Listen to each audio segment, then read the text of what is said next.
ያሳዝናል። በታሪክ ውስጥ እጅግ አሰቃቂ ከሆኑ የዘር ማጥፋት ወንጀሎች በአንዱ የፈረሰች ሀገር እስቲ ያስቡ። በመቶ ሺዎች የሚቆጠሩ ሞተዋል፣ ቤተሰቦቹ ፈራርሰዋል፣ በየቦታው ፍርሃት ነግሶ ነበር። ግን አሁን ላይ በጥሩ እድገት ላይ የምትገኝ ሀገር ናት። ሀገሯ ሩዋንዳ ናት። ሩዋንዳ ዛሬ ከአፍሪካ በፈጣን ሁኔታ እያደጉ ካሉ ሀገራት አንዷ ናት። ሩዋንዳ እንዴት ልታገግም ቻለች?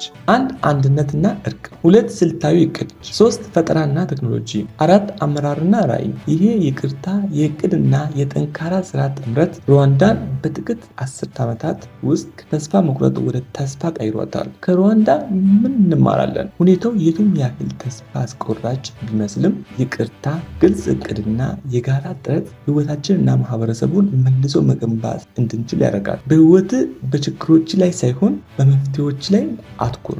ሩዋንዳ በጣም አስቸጋሪ በሆኑ ጊዜያት ውስጥ እንኳን ማገገም እንደሚቻል አሳይታናለች።